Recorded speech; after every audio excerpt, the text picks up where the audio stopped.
오늘은 담대함은 부활을 확신하는 데서 나옵니다. 이 제목을 가지고 여러분과 같이 말씀을 나누고자 합니다. 베드로는 설교를 배운 적도 없고 설교를 해본 적도 없는 사람이었습니다.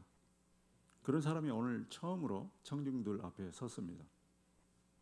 더욱이 그는 예수님이 잡혀가시던 날 밤에 자신의 신분을 속이고 자기 자신을 보호하기 위해서 예수님을 3번이나 부인한 그런 겁쟁이였습니다. 왜냐하면 예수님이 잡혀갈 때 자기도 잡혀갈까 봐 그 두려움 때문에 그랬죠. 지금도 대놓고 내가 예수님의 제자입니다 이렇게 말할 수 있는 상황이 아니었습니다. 예수님을 십자가에 못 박은 사람들이 그 제자들에게 또 무슨 짓을 못하겠습니까? 그럼에도 불구하고 베드로는 그런 것에 아랑곳하지 않고 지금 사람들 앞에 섰습니다. 그가 말을 시작하자 사람들이 뭐 그렇지 않아도 그 방언이 막 사람들한테 터져 나오고 자기 나라 방언으로 이렇게 듣게 되니까 사람들이 모여들었는데 베드로가 이제 설교를 시작하자 사람들이 더 많이 몰려들었습니다. 그래서 한 3,000명에서 4,000명 정도 모여들게 됐습니다. 이날 그 베드로는 그 전날 40일 전에 그가 보였던 그러한 베드로가 분명히 아니었습니다. 그에게는 위험이 있었고요. 그의 눈빛은 결연해 보였습니다. 그의 말에는 힘이 있었습니다. 무엇이 베드로를 이렇게 바꾸어 놓았을까요? 소심했던 베드로가 어떻게 해서 이렇게 담대한 베드로가 되었을까요? 그는 과거처럼 기어 들어가는 그런 목소리로 말하지 않았습니다. 그는 아주 큰 소리로 아주 힘을 내서 말을 했습니다. 생명이라고 하는 것, 우리가 말하는 생명이라고 하는 것, 그것이 바로 이런 것입니다. 살아있다는 거죠. 죽은 자는 말이 없지만 살아있는 자는 살아있음을 표현할 수밖에 없어요. 내가 살아있다는 거, 뭐 손가락을 움직이든 입을 움직이든 머리를 움직이든 뭐 사지를 움직이든 무엇을 통해서건 자신이 살아있음을 나타나게 돼 있습니다. 베드로는 분명히 예수님께서 부활하신 것을 보았습니다. 그때 그는 눈과 눈을 마주 보면서 자신이 3번이나 부인했던 예수님 앞에서 자신의 과거를 깨끗이 씻는 어떤 그런 계기를 그가 가졌던 것입니다. 그리고 성령을 받았습니다. 성령, 회개, 그 다음에 성령 받고, 그 성령을 받았다고 하는 것은 그 전에는 성령께서 그의 밖에서 역사하시던 그 성령께서 이제 베드로 안으로 들어오신 것을 말합니다. 베드로 안에 거하신 그 성령님, 이 거하신다는 이 엄청난 일이 성령을 받음으로써 일어난 것입니다. 한 사람의 인생에서 이렇게 큰 변화는 우리가 찾아볼 수가 없습니다. 내 안에 하나님이 들어오신 거죠. 이 보잘것없는 하나의 나의 육신 속에 하나님이 들어오시는 그 사건, 그것이 바로 성령을 받는 그런 사건입니다. 하나님의 영인 성령께서 내 안에 거하시는 것입니다.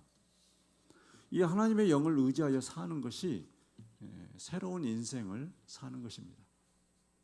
생각하는 거, 말하는 거, 이 모든 것이 다 성령을 의지해서 하게 되면 나의 생각의 범위를 뛰어넘고 나의 능력의 범위를 뛰어넘는 그런 인생을 새롭게 시작하게 되는 것입니다. 베드로의 담대함은 여기에 근거하고 있습니다. 지금 베드로는 목소리만 큰 것이 아니라 이 사람 자체가 커졌어요. 사람이 커진 거예요. 그 내면 세계, 말로 다 할 수 없는 그런 크기로 사람이 커졌습니다. 왜냐하면 하나님을 품은 사람이 되었기 때문입니다. 그의 속에 하나님이 계시고 하나님이 말씀하시고 하나님이 그의 생각과 함께 하시는 그러한 사람이 되었기 때문에 그는 담대해질 수밖에 없었습니다. 베드로는 우선 성령 받은 사람들이 각 나라 방언으로 말한 것에 대해서 설명을 합니다. 설명해야겠죠. 도대체 무슨 일인지.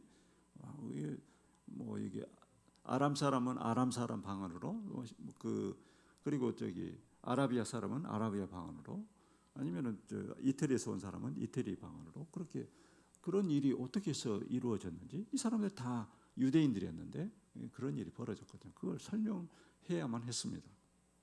뭐라고 설명했습니까? 이것은, 이러한 현상은 그냥 일어난 것이 아니라 요엘서에서 나와 있는 그 예언의 말씀을 이룬 것이다, 이렇게 그가 말한 것입니다.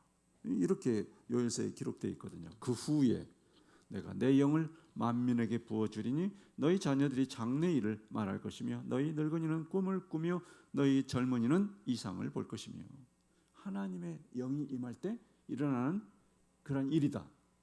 이전에 한 번도 본 적도 없고 들은 적도 없고 정말 경험한 적이 없는 그런 일이 성령을 통해서 일어날 수 있다, 그것을 확실하게 그가 말을 했습니다. 그런데요, 생각해 보십시오. 이 베드로라고 하는 사람 학문을 익힌 적이 없습니다. 그리고 성경책을 떠들어 본 적도 없습니다. 그런데 어떻게 해서 이 베드로가 요엘서에 이 말씀이 있다는 것을 지금 말하고 있는 것일까요? 신기하지 않습니까? 성령께서 친히 그에게 가르쳐 주신 것입니다. 그 말은 요엘서에 있는 말씀이고 그 말을 내가 이룬 것이다. 이 베드로의 마음속에 그 생각을 주심으로써 베드로가 그렇게 이렇게 말하게 된 것입니다. 여러분이 생각하실 때 어떻게 그런 일이 일어날 수 있느냐 이렇게 말씀하실지 모르지만 성령 안에서는 가능한 일인 줄 믿으시기 바랍니다. 얼마든지 가능한 일입니다. 요한복음을 보면은 예수님께서 사람의 속에 있는 것을 다 아셨다, 그렇게 기록되어 있거든요. 요한복음 2장 25절 보면은 예수님은 사람을 볼 때 그 사람의 속에 있는 것이 무엇인지, 어떤 생각을 하고 있는지 다 아셨다고 그렇게 말씀하고 있습니다. 그것이 바로 성령을 통해 이루어진 일인 것입니다. 성령을 통해서는 그게 가능해요. 그뿐 아니라 성령의 역사는 이 시 공간을 초월합니다. 여기 한국에 있는 사람이건 미국에 있는 사람이건 핀란드에 있는 사람이건 저기 호주에 있는 사람이건 이 시 공간, 어떤 시 공간에 있든지 간에 서로 통할 수 있는 그러한 일들이 가능한 것입니다. 그렇기 때문에 자녀를 이렇게 유학을 보낸, 그리고 군대를 보낸, 아니면 어디 지방으로 보냈건 어느 다른 나라로 보냈건 그 자녀들을 위해서 여러분이 걱정만 하고 있을 필요가 없습니다. 그 자녀를 하나님께 맡기고 기도하면서 정말 그 자녀를 위해서 기도할 때 하나님께서 시 공간을 초월해서 그 자녀와 함께 하시고 돌봐주시는 것입니다. 이런 것이 바로 우리가 성령 안에서 누리는 그런 신비라고 할 수 있습니다. 베드로는 성령의 역사에 대해서 말한 다음에 계속해서 이 예수님에 대해서 이야기하고 있습니다. 예수님에 대해서. 우리가 교회 안에서도 우리의 대화의 주제는 항상 예수님이 돼야 돼요. 그렇잖아요. 예수님께서 우리 죄를 대신해서 우리 죄 때문에 돌아가셨고 예수님이 부활하심으로써 부활의 첫 열매가 되심으로써 우리도 부활할 수 있게 된 거 아닙니까? 새 생명을 얻은 거 아닙니까? 그렇기 때문에 우리의 대화의 주제는 예수님이 될 수밖에 없어요. 예수님이 돼야 돼요. 그러한 그 대화의 중심, 지금 베드로가 첫 번째 설교를 하면서 그의 설교의 중심은 예수 그리스도예요. 예수 그리스도가 어떤 일을 하셨는지, 예수 그리스도가 우리를 위해서 죽으셨고 그리고 다시 부활하셨다. 죽으심에 대해서 말한 다음에 그가 계속적으로 부활에 대해서 반복적으로 그렇게 이야기를 하고 있습니다. 예수님처럼 우리가 다음에 부활할 수 있다고 하는 것이, 왜냐하면 예수님이 부활하셨기 때문에, 부활의 첫 열매가 되셨기 때문에 우리도, 그러면 예수님이 첫 열매가 되셨으면 우리는 그 다음 열매, 그리고 그 다음 열매, 그 다음 열매가 될 수 있는 것입니다. 이게 죽음이라고 하는 것이 그때부터는 완전히 다른 문제가 되어버린, 죽음이라고 하는 것은 어떤 사람에게는 공포로 다가오지만 이 죽음이라는 것이 예수를 믿는 사람에게는 전혀 다른 문제로 다가오는 것입니다. 여러분 생각해 보십시오. 죽으면 모든 것이 다 끝이다 이렇게 말씀하시는 분이 참 많습니다. 특히 신앙이 없는 분들 죽으면 끝이지 뭐 이렇게 이야기하시고 그 다음에는 나는 아무것도 몰라 이렇게 이야기를 많이 하시더라고요. 그렇지만 어떤 사람들은 그 죽음에 대해서 막연한 공포를 가지고 있습니다. 내가 죽은 다음에 어떻게 될까?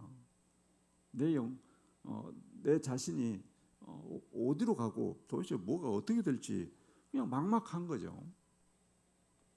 그런데 예수를 믿으면 죽은 다음에 이 삶이라고 하는 것이 더 좋은 삶이 기다리고 있다는 것. 그것이 우리의 신앙입니다.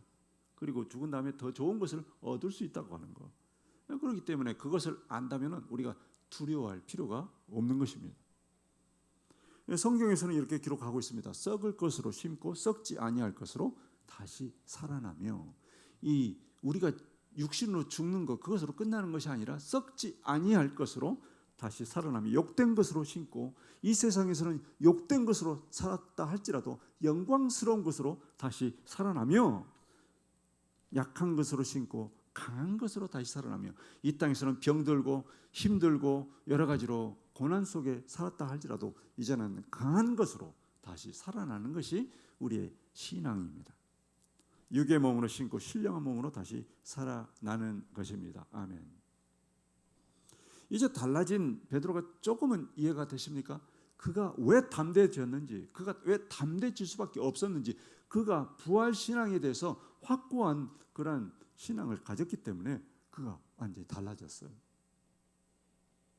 꽁무니를 빼고 몰래 신분을 속이고 모닥불 다른 사람들 틈에 끼어서 당신이 누구냐 그러니까 그리고 당신 예수 제자가 아니냐 이렇게 나는 그런 사람 아니다 이렇게 말했던 그 베드로가 이제는 대놓고 3,000명 4,000명이 모인 자리에서 내가 예수의 제자고 예수를 보았고 예수의 부활을 보았고 그리고 나도 앞으로 부활할 것이다 그렇게 이야기하는 담대한 사람이 되었습니다. 신앙은 막연한 것이 아닙니다. 막연한 것이 아닙니다. 요한계시록에는 이런 말씀이 있어요. 앞서 고린도전서 말씀 썩을 것이 썩지 아니할 것으로 살아나며 이렇게 말씀했잖아요. 그리고 우리의 인생이라고 하는 걸 어떻게 요한계시록에서 말씀하고 있냐면 다시는 사망이 없고 애통하는 것이나 곡하는 것이나 아픈 것이 다시 없는 세상이 기다리고 있다. 믿는 사람, 예수를 믿는 사람, 예수를 구주와 주님으로 믿는 사람에게는 그러한 세상이 준비되어 있다. 이렇게 성경은 말씀하고 있습니다. 그러니까 달라질 수밖에 없는 것입니다. 그것을 확신하게 되면 달라지는 것입니다. 베드로는 지금 부활신앙으로 무장되어 있어요. 그러니까 무서울 게 없어요. 여러분의 마음속에 두려움이 있다면 이 부활신앙이 희미해진 거예요. 부활한다고 하는 것이 마음속에 확신으로 굳건하게 자리 잡으면 어떤 것도 두려울 게 없어요. 아무것도 가진 게 없어도 그 상태에서 부활신앙은 모든 것을 다 회복시킬 수 있는 능력을 가지고 있는 것입니다. 죽는다 하더라도 두려움이 없습니다. 이러한 우리의 신앙이라고 하는 것이 여러분 잘 생각해 보십시오. 신앙이라고 하는 것은 미래의 것을 앞당겨 써도 얼마든지 가능한 일이 바로 신앙입니다.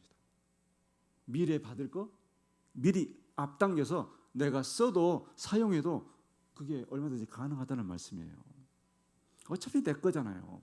하나님이 내게 약속하신 거잖아요. 그러니까 부활신앙, 내가 부활할 것이다. 그럼 내가 이미 부활한 사람으로 살아가는 거예요. 내가 천국 갈 사람이다. 지금 현재 이미 내가 천국 갈 사람, 이미 천국을 사는 그런 사람으로 살 수 있다는 그런 말씀입니다. 달라진 베드로는 이때만 반짝 달라진 게 아닙니다. 이 베드로의 생애를 보면은 성령을 받기 전과 받은 후에 이 사람이 완전히 달라요. 성령을 받은 다음에는 베드로가 정말 거룩한 사람, 위엄 있는 사람, 정말 말씀의 은혜가 충만한 사람, 그런 사람으로 계속 산 거룩한 사도로서의 삶을 살았다는 것입니다. 왜냐하면 그 부활신앙이 계속적으로 그의 마음속에 불타올랐기 때문에 그런 것입니다. 성경은 말씀하기를 베드로만 그럴 것이 아니라 우리 모두도 그런 부활신앙을 가질 때 똑같은 인생을 살 수 있다고 그렇게 말씀하고 있습니다. 절대 남의 이야기로 받아들이지 않으시기를 바랍니다. 베드로는 예수님의 죽으심과 부활에 대해서 특별히 이 부활에 초점을 맞춰서 반복적으로 이야기하고 있는데, 하나님이 그를 사망의 고통에서 풀어 살리셨다고 말씀하셨습니다. 예수님께서 십자가에 죽으셨지만 그 사망의 고통에서 풀어 살리셨다. 예수님이 부활하셨다.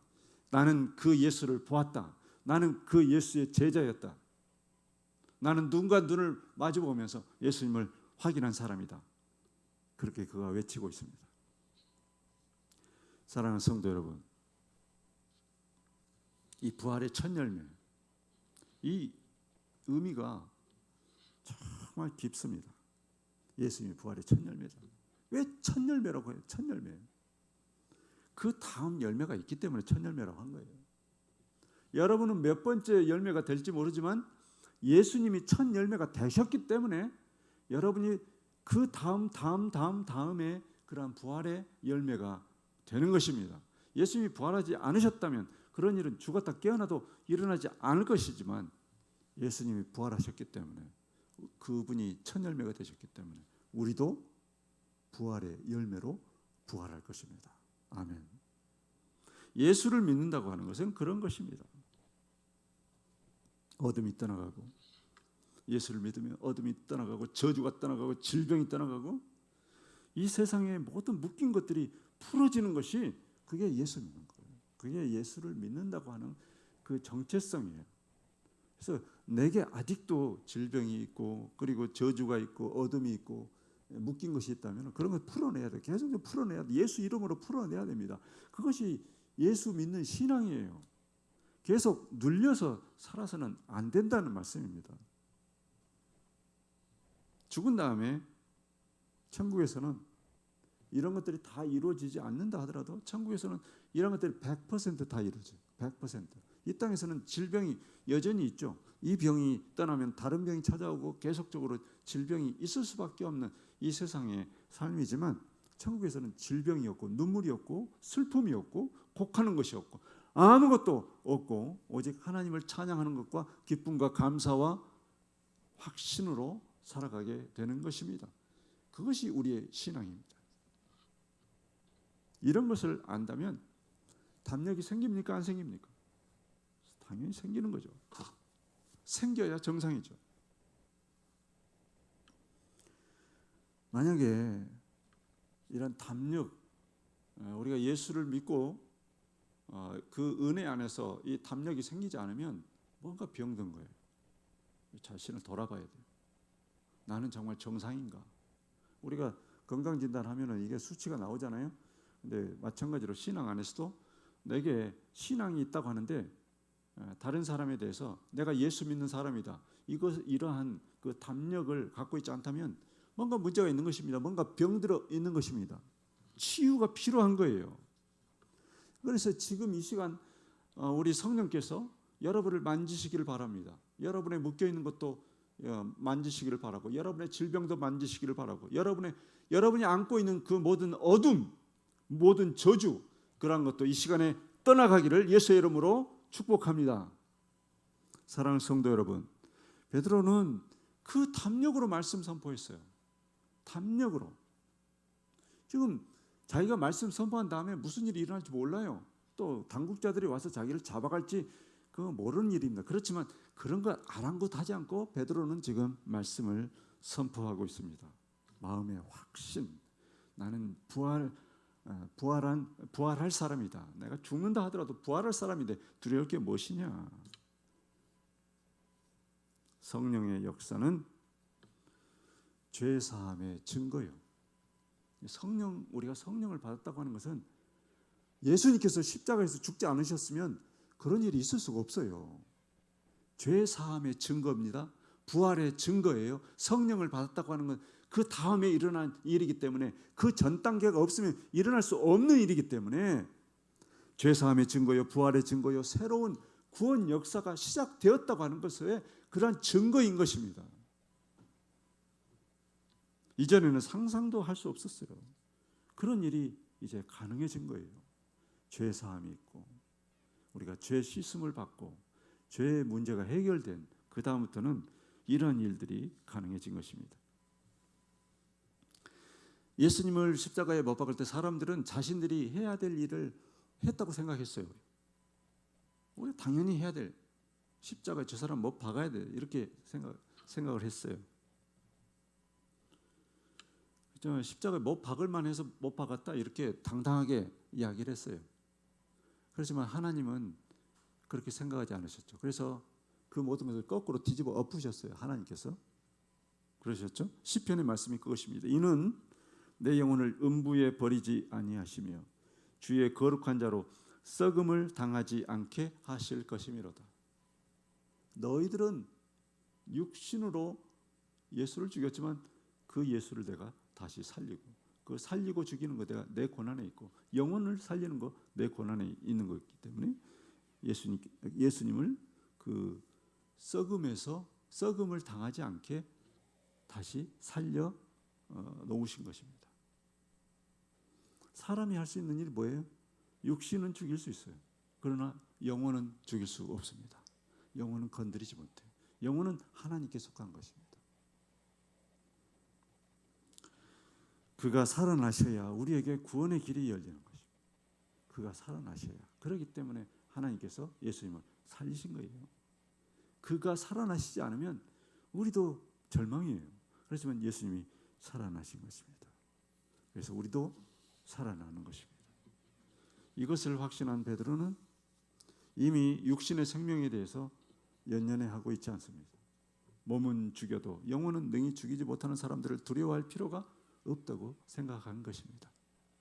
중요한 것은 이 유한한 육신, 시간이 조금만 지나도 다 썩어서 다 없어지는 그런 육신이 중요한 것이 아니라 중요한 것은 영원한 생명을 가지고 있는 영혼이 중요하다. 그것을 그가 확실하게 알게 됐기 때문에 그는 담대한 사람이 되었습니다. 사람들은 예수님을 십자가에 못 박아 그의 육체는 죽일 수 있었지만 그의 영혼은 건드릴 수 없었고요. 사람들은 육신의 죽음을 두려워하지만 정작 두려워할 것은 영혼이 어떻게 되느냐, 이게 더 중요한 거고, 여기에 대해서 관심을 가져야 되고, 거기에 대해서 두려움을 가져야 돼요. 내 영혼이 어떻게 될까?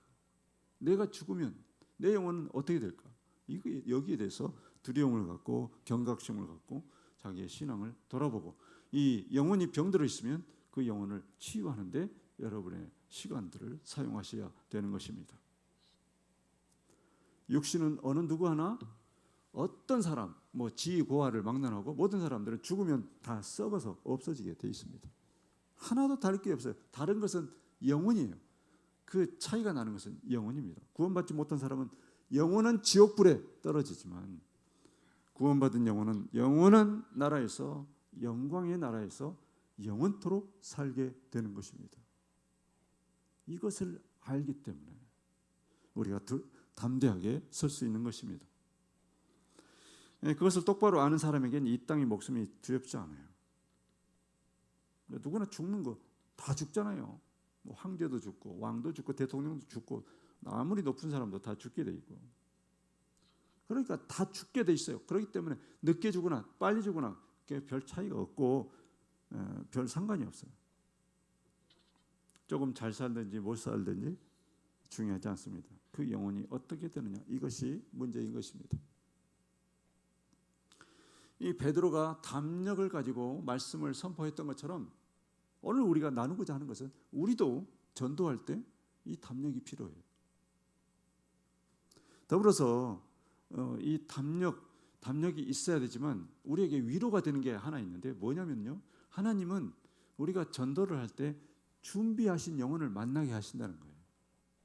지금 막 세상이 전부 다 그 예수 믿는 사람들을 싫어하고 그 복음을 받아들이지 않고 막 그렇잖아요.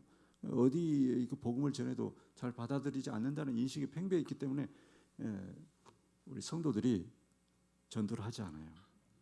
그런데요, 전도 현장에 가보면은 하나님이 준비하신 영혼을 만나게 하시는 거예요. 그게 우리에게 위로가 돼요. 이 시대에도 하나님이 준비하신 영혼이 있구나. 그 사람을 만나게 하시는구나. 그런 생각을 하게 됩니다. 지난 금요일에 전도로 갔을 때 일입니다. 전도 현장에 나가면은 아무에게나 막 들이댈 수 없다는 거. 뭐 그래봐야 그 부작용만 나기 때문에 누구에게 전도를 해야 될 것인가 이것을 놓고 깊이 고민을 하게 되는데 여전히 누구에게 복음을 전해야 될까 막막했습니다. 그래서 이제 그 벤치에 앉아서 어떤 그 사람들을 기다리고 있는데 그 어떤 분이 자전거를 타고 가시다가 잠시 쉬어 가시려고 벤치 옆에 벤치가 여기 있고 옆에 있고 왼쪽에 있고 이렇게 있는데 그 옆에 벤치에 앉으셨어요. 그래서 제가 잘됐다 해서 말을 걸었습니다. 이렇게 말을 걸었더니 한참 이야기를 하다 보니까 이분이 여호와의 증인이더라고요. 아주 그 열심히 있는 여호와의 증인이었어요. 그래서 제가 이제 복음을 전할 그 틈을 찾기 위해서 열심히 그 말의 행간을 이렇게 보면서 대화를 나누었는데 결국 대화를 하다가 이게 평행선 말이 아무튼 서로 이제 먹혀 들어가지 않는 거죠. 그러니까 그냥 포기하고 조금 있다 이제 그분 가시고 잠시 후에 이제 어떤 그 또 연로하신 여성분이 제 벤치 그분은 자전거 타고 오신 분은 오른쪽에 앉았고 이 여성분은 왼쪽에 앉아서 이렇게 있으시길래 제가 다시 말을 걸었습니다. 대화가 굉장히 순조롭게 이렇게 풀리는 거예요. 말도 잘 받아주시고 어떤 분들은 이게 말도 잘 안 받아주거든요. 이야기를 좀 하다 보니까 신앙은 없어요.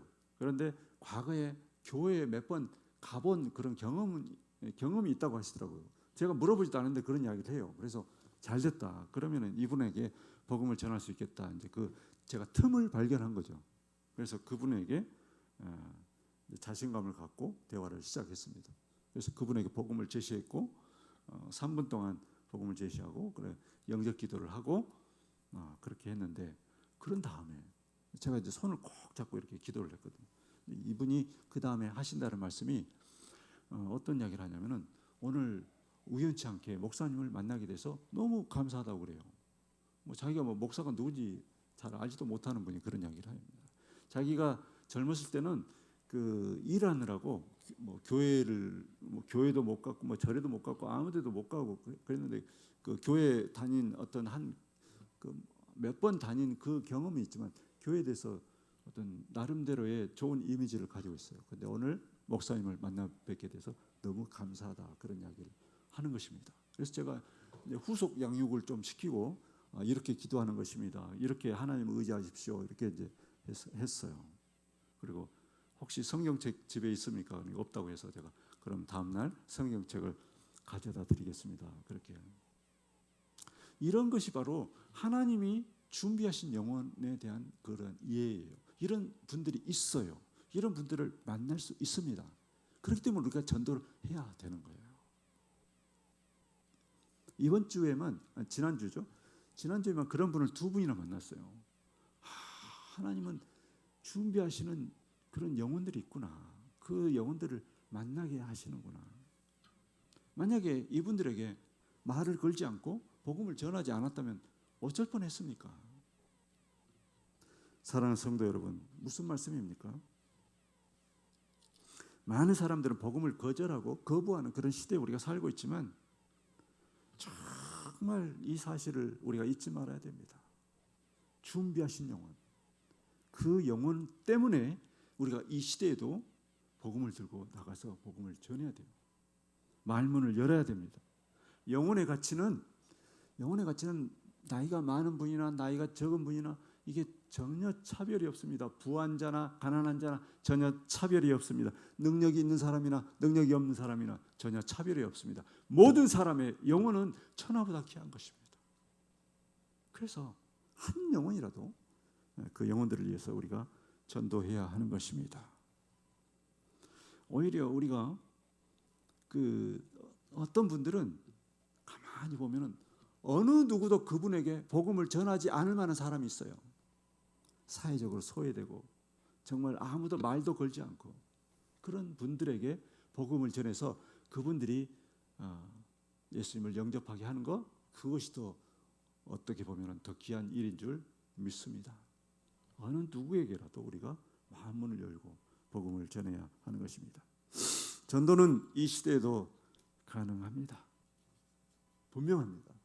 이 시대에도 복음 전도는 가능합니다. 우리 주변에는 우리의 복음을 기다리고 있는 사람들이 있어요.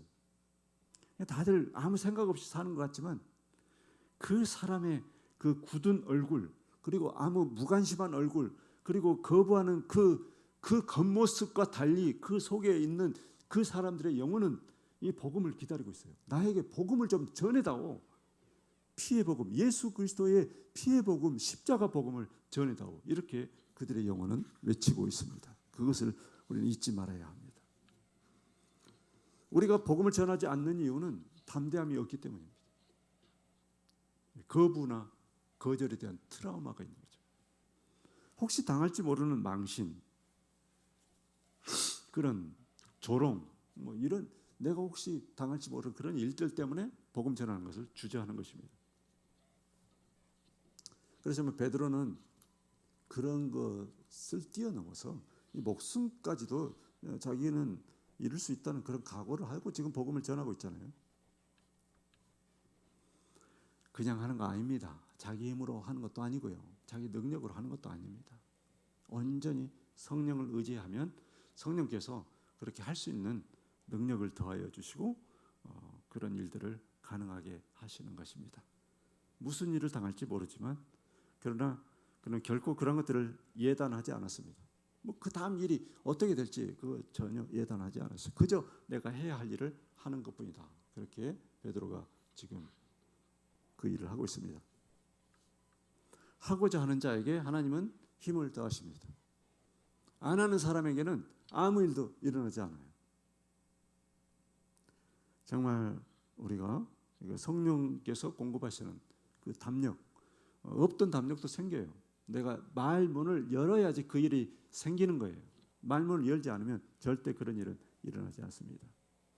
많은 사람들이 교회 안에서는 그 전도해야 된다 그러면은 막 찬양을 부르죠. 막 불 속이라도 들어가서 뭐라고요? 세상에 널리 전하리 주의 복음을 이렇게 막 목청껏 이렇게 부르다가도 세상에 나가면은 위축되고 쪼그라들어서 복음을 전하지 못해요.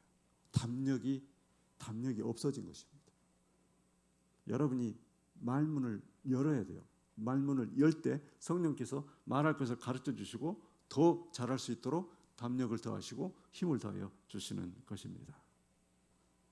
일단 부딪혀 봐야 돼요. 그래서 전도는 실행하는 자의 것입니다. 현장으로 나가야 되고 사람을 만나야 되고 그리고 말을 걸어야 되고 그 말을 걸어서 틈을 찾아야 돼요. 그 사람 속으로 들어갈 수 있는 복음의 틈을 찾아서 그 틈이 보이면은 그 틈 속으로 복음을 집어넣어야 돼요. 조그만 틈이라도 발견되면 그것을 매개로 복음을 전해야 됩니다.